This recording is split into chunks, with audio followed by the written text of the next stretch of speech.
오늘 시편 2편을 우리가 읽었습니다. 누가 쓴지는 몰라요. 그런데 오늘 이 시편은 장차 온 세상을 통치하실 메시아의 영광을 노래하고 있습니다. 특별히 12절 말씀을 다시 한번 읽겠습니다. 다 같이요. 그의 아들에게 입 맞추라. 그렇지 아니하면 진노하심으로 너희가 길에서 망하리니 그의 진노가 급하심이라. 여호와께 피하는 모든 사람은 다 복이 있도다. 한번 따라합시다. 그의 아들에게 입 맞추라. 무슨 말씀일까요?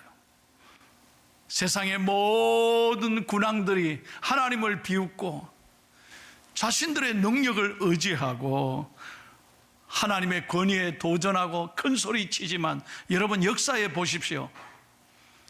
모든 권력은 영원한 것이 아닙니다. 이 모든 군왕들은 역사에 다 사라졌습니다. 권력은 허무한 것입니다. 그러나 살아계신 우리 하나님 반드시 메시아를 이 땅에 보내주셔서 그 아들 메시아를 통해서 이 땅에 구원의 역사를 이루어 주시리라. 그러므로 너희는 그의 아들에게, 장차 오실 메시아에게 입 맞추라 말씀하고 있는 거예요. 그러면 여러분, 아들에게 입 맞추라는 이 말씀은 무슨 말씀이실까? 저는 오늘 말씀을 묵상하면서 세 가지 중요한 영적 교훈을 깨닫습니다. 첫째로, 입 맞추라는 것은 하나님을 전적으로 신뢰하라는 것입니다. 정말 입 맞춘다는 건 뭐예요? 형식적으로, 습관적으로 왔다 갔다 하는 게 아니에요. 여러분, 신앙이라는 게 습관적으로 왔다 갔다, 오늘 주일이가 교회 가야 되나 이러고 할 수 없이 와서 앉아서 예배 드리다가 그냥 또 가고, 그럼 뭐가 우리 마음에 남겠어요? 무슨 말씀의 힘이 되겠어요? 그게 아니라는 거예요. 신앙생활이라는 게 뭐냐? 내 머리로 하는 것이 아니라, 형식적으로 습관적으로 하는 것이 아니라 전적으로 하나님의 말씀을 100% 나는 신뢰합니다, 믿습니다. 그럴 때 역사가 일어난다는 거예요. 여러분, 전적으로 신뢰한다는 거 이거예요. 우리는 내 머리에 의지한다니까. 내 상식, 내 경험, 내가 알고 있는 지식, 내 학벌, 내 사람, 물질, 권력, 이걸 의지하니까 여러분 온전히 하나님을 신뢰를 못하는 거예요. 오늘 여러분, 세상을 의지하지 마세요. 사람을 의지하지 마세요. 권력 아무것도 아니에요. 우리 머리 아이디어로 인생이 되는 게 아니에요. 여러분, 우리가 지난 1년 동안 깨닫지 않습니까? 이번 주간에도 건강했던 분이에요. 코로나 확진이 되고, 저 사람 늘 건강했는데 갑자기 코로나 확진자가 됐다. 여러분, 내가 나를 지킬 수 있습니까? 얼마나 불안한 시대입니까? 온전히 우리를 지키시는 분은 하나님이십니다. 두려워하지 마라, 놀라지 말라. 나는 너의 하나님이 됨이니라. 내가 너를 지키리라. 그 하나님 우리가 믿음으로 바라보고 100% 하나님을 순종하고 전적으로 신뢰할 때, 여러분, 그래야 길이 열리는 줄로 믿습니다. 하나님을 전적으로 신뢰하라. 그래야 문제가 풀리는 거예요. 여러분, 이런 믿음 가지고 하나님 말씀 붙잡고 이 어려운 시대에 하나님 앞에 늘 말씀 의지하고 살아가는 저와 여러분이 되시기를 예수님의 이름으로 축원합니다. 두 번째로, 입을 맞춘다는 건 사랑한다는 거예요. 사랑한다는 거예요. 여러분, 사랑하면 입 맞추잖아요. 저는 결혼식을 참 주례를 많이 했습니다. 요즘에도 이제 결혼식 주례가 많이 들어와요. 그러면 저는 항상 주례할 때 꼭 이걸 합니다. 먼저 반지를 항상 서로 예물을 교환하게 합니다. 돈이 비싸고 적고 이거 아닙니다. 그냥 마음을 전달하는 거예요. 이 반지처럼 깨끗한 사랑, 진실된 사랑을 하라고 제가 권면하죠. 그런 다음에 서약을 하고 제가 기도한 다음에 이제 제가 이렇게 합니다. 인사를 시키잖아요. 부부가 된 첫 인사를 먼저 한국식으로 조금 떨어져서 고개를 숙이고, 최대한 고개를 숙이고 인사해라. 인사하면서 제가 뭐라고 말하느냐, 절대로 앞으로 고개 치켜들고 싸우지 마라. 절대 눈 부러뜨고 싸우기만 싸워봐라. 그저 존경하고 사랑해라고 부탁합니다.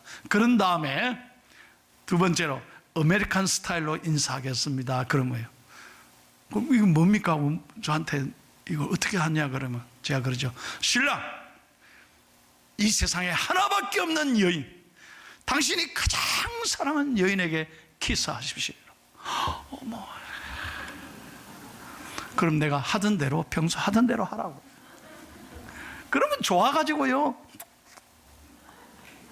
여러분 얼마나 좋아하는지 몰라요. 여러분 왜 키스합니까? 내 여자인가요? 그렇지. 나는 저 딸만 보면 설교가 잘 돼. 사랑하잖아요. 사랑하는 네 밖에 없다는 거예요. 네 밖 잘 들어야 돼요. 네 밖에 없다. 다른 여자 보이면 바람이에요. 네 밖에 없다. 네 밖에 없다. 여러분 이게 키스하는 거예요. 여러분에게 묻습니다. 정말 주님밖에 없습니까? 여러분 그렇게 하나님 앞에 답할 수 있습니까? 우리는 주님 사랑한다고 하면서 다른 거 더 좋아하잖아요. 오늘 너의 아들에게, 예수 그리스도에게 키스하라, 입 맞추라. 이것은 내 마음에 다해서 정말 진심으로 하나님을 사랑하라는 거예요. 어떤 어려움에도 네 마음을 빼앗기지 말고 하나님만 사랑해. 다른 거 사랑하지 마. 하나님만 사랑해. 그러면 하나님이 우리 길을 선하게 인도해 주신다는 거예요.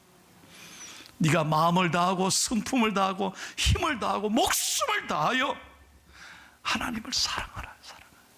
사랑하는 성도 여러분, 우리가 이렇게 주님을 사랑하기를 예수님의 이름으로 축원합니다. 우리가요, 처음 예수 믿었을 때, 세례 받았을 때, 처음으로 교회 나오고 은혜 받았을 때, 그때 눈물 흘렸습니다. 감격했습니다. 직분 받을 때 하나님 앞에 서약했습니다. 지금 어떻습니까? 그 사랑이 식어져 가고 있어요. 이렇게 예배드려도 눈물이 없어졌어요. 감격을 잃어버렸어요. 당연한 줄 알아요. 당연한 줄. 아닙니다. 어머니의 뱃속에서부터 예수 믿었다면 얼마나 축복이고, 어릴 때부터 여러분이 교회에 나오셨다면 얼마나 여러분은 복받은 사람이에요.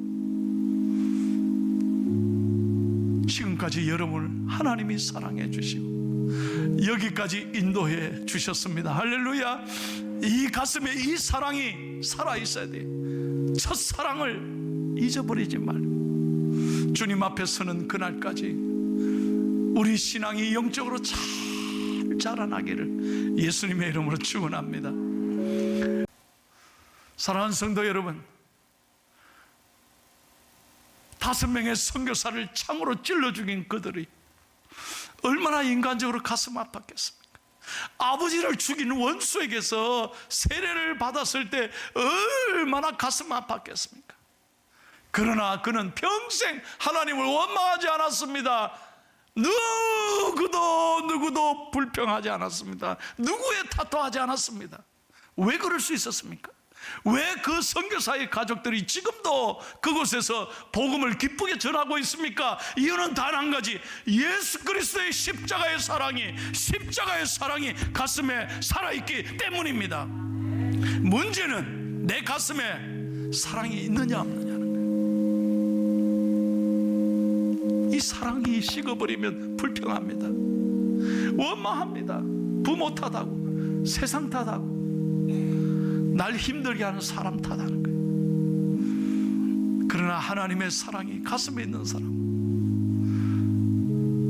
절대 누구 탓도 하지 않고 십자가의 사랑을 볼 때마다 감사하고 감사하는 거예요.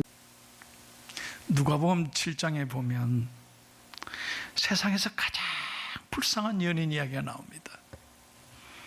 그 이름이 막달라 마리아죠. 창기였습니다. 참 아무렇게나 살아갈 수밖에 없는, 사람에게 소외받은 정말 불쌍한 여인을 누가 하나 위로합니까? 그런데 그 죄인을 예수님은 용서하셨습니다. 예수님은 그를 인간 대우를 해 주셨습니다. 그리고 그에게 사랑을 베풀어 주셨습니다. 누가복음 7장에 보면 예수님이 바리새인의 집에 들어가잖아요.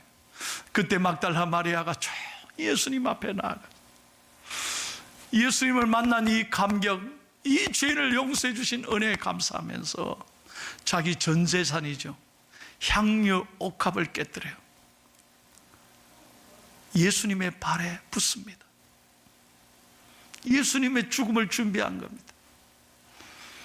예수님이 이 여인을 성경에 기록했습니다.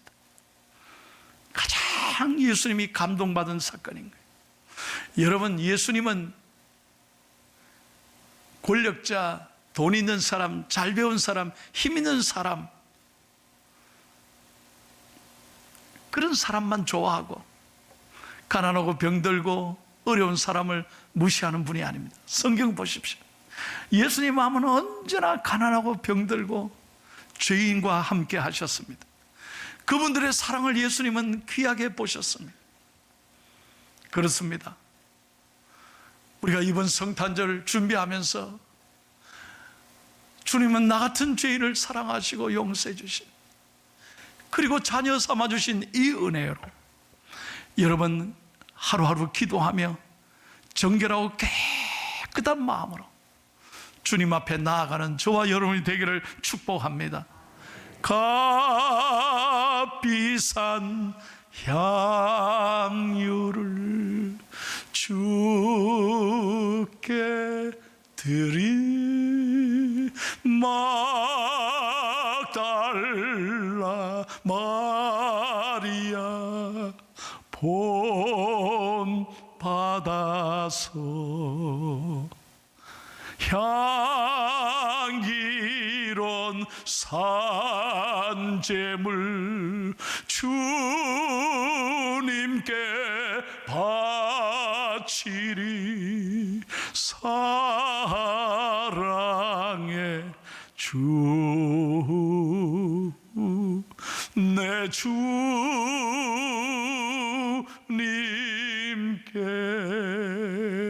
할렐루야.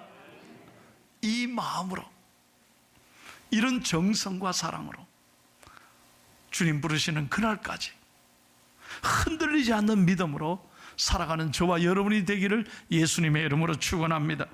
마지막 세 번째로, 입을 맞추라는 말은 하나님을 존중하게 여겨라, 귀하게 여겨라, 그리고 충성하라는 의미가 있는 것입니다. 여러분, 옛날 고대의 왕은요, 여러분 고대의 왕에게 나아갈 때 어떻게 했냐면 고개를 들지 못했습니다. 그렇잖아요. 우리 나라의 역사에 보시죠. 왕이 행차하신다 그럼 전부 다 숙여요. 고개 들면 큰일 납니다. 왕에게 인사할 때 어떻게 했습니까? 그의 발 앞에 나가 키스를 했습니다. 그러므로 성경에 입을 맞추라는 것은 kiss his feet, 그의 발에 입을 맞춘다, 그런 뜻입니다. 그 말은 무슨 말입니까? 왕의 권위를 존중한다는 거예요. 왕을 존중히 여긴다는 거예요. 여러분, 하나님을 존중히 여기면 하나님이 나를 존중히 여기십니다. 은혜 되시면 아멘 합시다. 정말입니다. 여러분, 사람 앞에서 하나님을 무시하고 부인해 보세요. 이 다음날 하나님도 나를 모른다 하실 것입니다.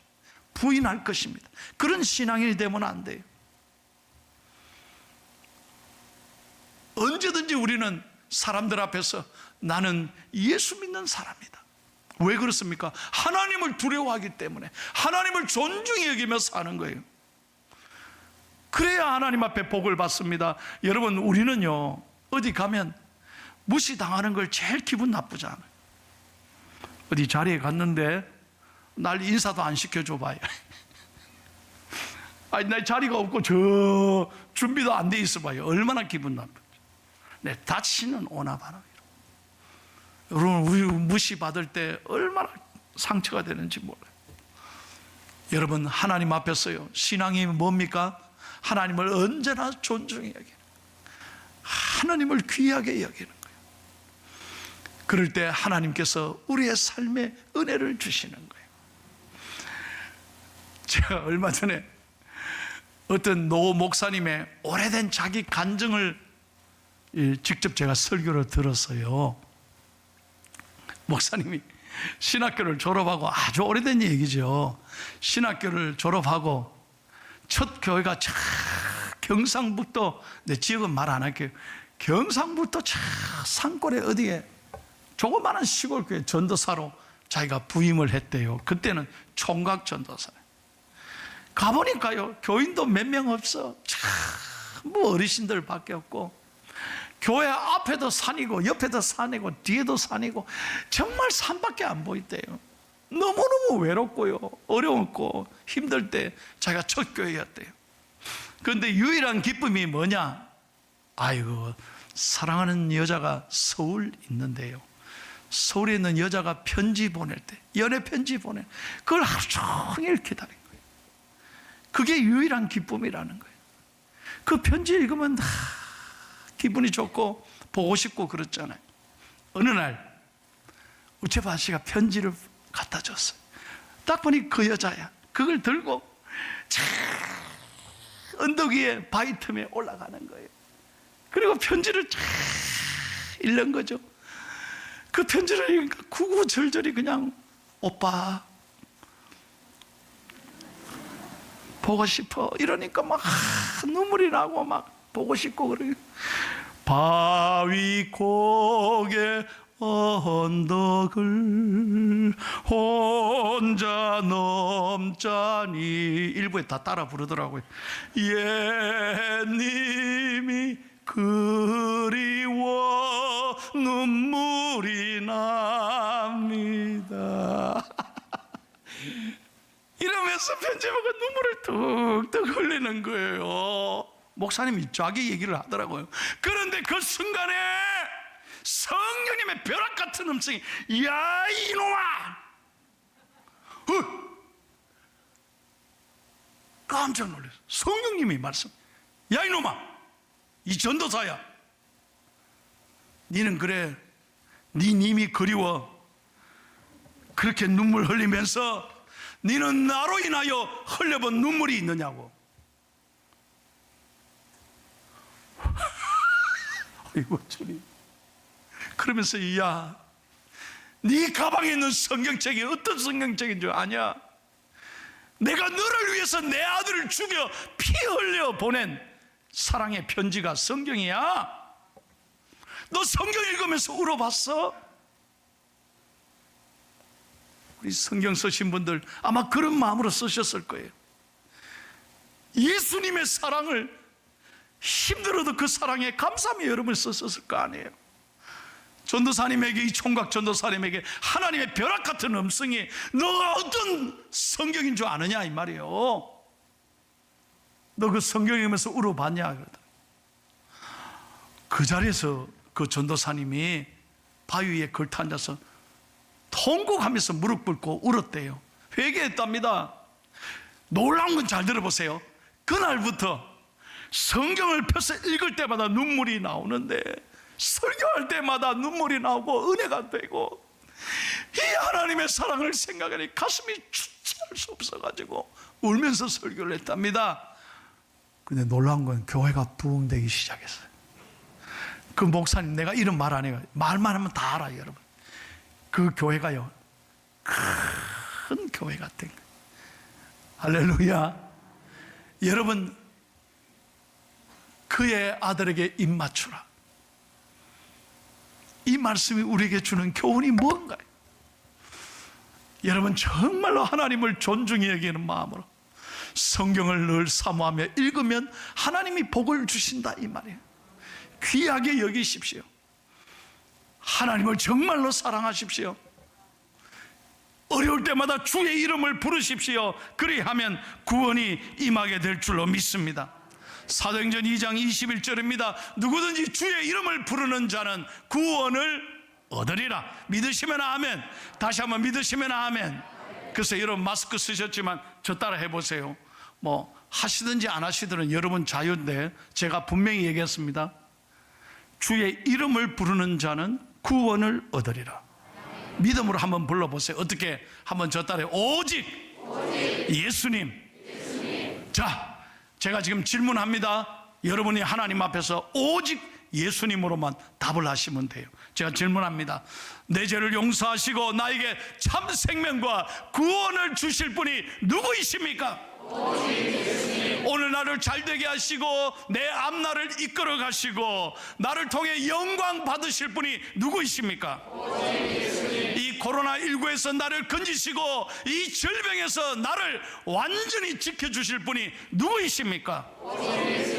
내 기도를 응답하시고 내 가정의 자녀들을 잘 되게 하시고 내 가정의 모든 소원을 이루게 하시는 분이 누구이십니까? 잘하셨습니다. 마지막 질문. 이 포항 땅을 회복시키시고 경제를 살리고 평화 통일을 이루고 대한민국을 반드시 이 위기에서 건져주실 분이 누구이십니까? 믿으시면 아멘 하십시다. 한번 가슴 열고 크게 한번 저 따라 하세요. 오직 예수님. 믿으시면 아멘. 그렇습니다. 그의 아들에게 입맞추라. 하나님을 전적으로 신뢰하십시오. 100% 하나님을 믿으십시오. 의심하지 마세요. 두 번째로 하나님을 진심으로 사랑하십시오. 세 번째로 하나님을 존중히 여기십시오. 그래야만 하나님이 여러분을 존중히 여기실 것입니다. 그의 발에 입을 맞추라. 이 놀라운 말씀의 은혜가 저와 여러분에게 늘 함께 하시기를 예수님의 이름으로 축원합니다.